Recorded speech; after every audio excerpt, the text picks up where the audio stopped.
I am delighted to bring up Maria Ross. Maria is a speaker, author, leadership trainer, podcaster, and empathy advocate who has spent decades helping forward-thinking teams connect and engage through empathy to accelerate growth.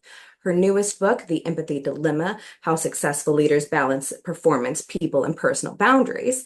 And today she's going to talk to us about the role that empathy circles play in the corporate environment. Take it away, Maria.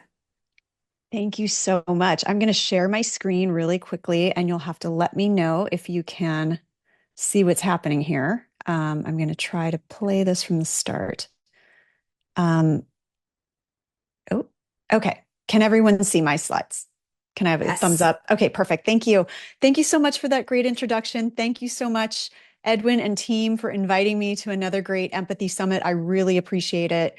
Yes, I recently published my second book on empathy called The Empathy Dilemma: How Successful Leaders Can Balance Performance, People, and Personal Boundaries.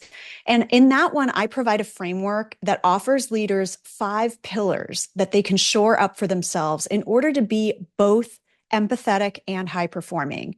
And that's really the crux of my work, is to help organizational leaders who might think they don't have time for this whole empathy thing to understand that it's not a question of empathy or performance, empathy or accountability, or even empathy and their own personal boundaries, right? We've got to get rid of the binary thinking and focus on both and leadership. And my work is about curating the data and the research for these leaders to say, these are examples of people that are doing this. These are examples of organizations that are doing that, to get the skeptics to understand that, yes, empathy does have a place, even in corporate life, even in business, even in a place that's so driven by performance and results. And I'm trying to help them understand that balancing accountability and organizational performance and creating a thriving, empathetic culture at the same time is entirely possible. What I do is I help them understand that empathy is more about mutual understanding and support than it is about acquiescence. So, what I like to say is empathy is about connection, not conversion. And usually, when I say that, is when I bring up Edwin and the empathy circles and introduce the practice to groups I'm talking to in keynotes, groups I'm talking to in leadership trainings. I even do sort of a speed example of an empathy circle with 2 people in the room of my workshop to get them to understand how hard it is, like Anita was saying, to flex that active listening muscle. I was exhausted after my first empathy circle. Because it is really hard to focus on someone else and, as Lou said, interrupt those bad habits that we have. Um, so I also like to define empathy for these leaders and help them understand that it's not about crying on the floor with their employees, that empathy can take a lot of different forms, and it also looks different depending on the person. Based on neurodiversity, we express empathy and we practice empathy in different ways, but being willing and able to see, understand, and where appropriate, feel another person's perspective, and further use that information to take an action, which is compassion. That action could be active listening. That action could be a hug. That action could be giving someone the day off. That action could be possibly modifying a decision because of something you didn't realize before, because now you're being empathetic and you're listening and you're hearing a different point of view. So, helping them understand that, and also helping them understand what it's not. It's not about being nice. You can be really nice, but it doesn't mean you're seeing my point of view and that I feel seen, heard, and listened to.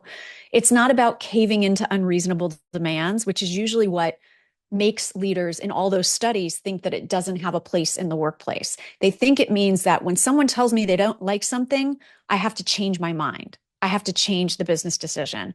And this is, again, this idea of it's not agreeing with someone. And this is once again where I bring up Edwin and the empathy circles and the work that has been done, especially at the most divisive political rallies. The goal is not necessarily to convert someone to your ideology.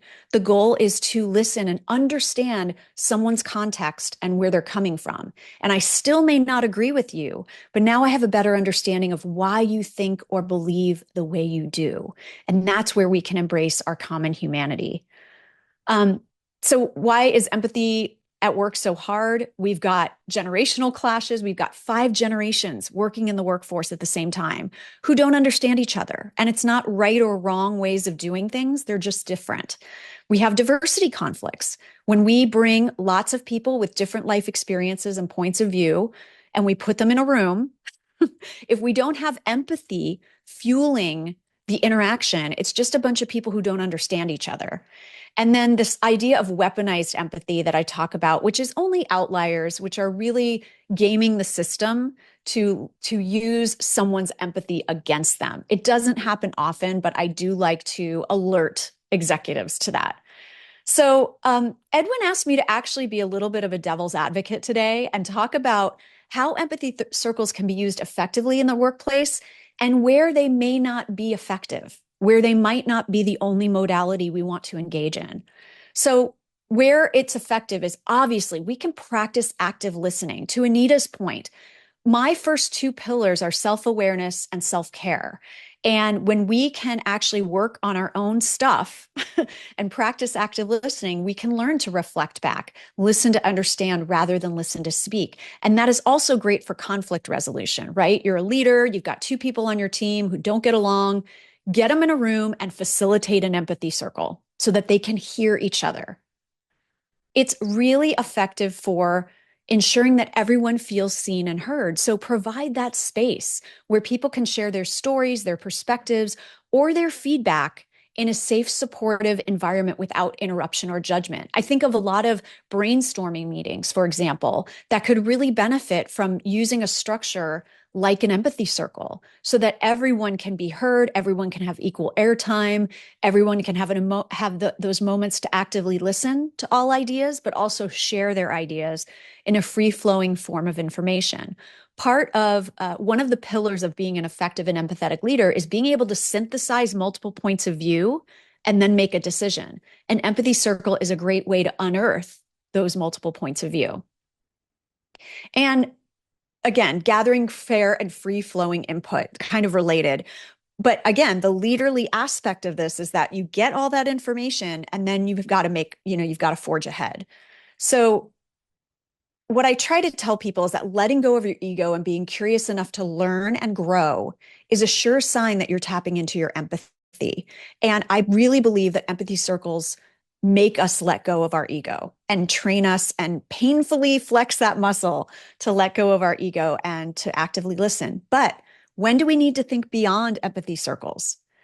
Interaction prompts innovation and innovative decision making. So when we're not able to respond and add to what someone else is saying or doing, we can't move the ball forward because clarity doesn't come from having the right answer. It comes from asking the right questions. And there is a limitation with empathy circles in that you can't ask follow-up questions to the person so that you can then get information and move forward. It's also that effective feedback loops do require back and forth. Performance reviews, product design, customer advisory boards. We must be able to offer encouragement and ask clarifying questions. So in that area, it might not be the most effective way to get the information. And also, we often require response and support. We want validation, we want comfort, we want advice sometimes. One thing I tell leaders, and I'll end with this, is that when someone comes to your office and wants to talk about something, maybe they're venting, maybe they're angry, maybe they're upset, ask them in an empathetic way, do you want me to see this problem and just recognize you? Do you want me to solve it and offer you some advice? Or do you just need me to support you? And then allow the person to set the tenor of the conversation. And that's, again, if you are trained in empathy circles, you are much better able to do this, but you also are sometimes required to give a response and give advice. So in summary, they're powerful, but in some places you do need some other modalities. And I just want to thank you all for your time today. Hope you'll check out the book and I hope you'll check out the podcast, The Empathy Edge, where we did feature Edwin a few years ago and probably need to have him back again. Yes. Thank you, Maria. That was amazing. It's connection, not conversion. And it's not about right or wrong. It's about the difference. Mm-hmm.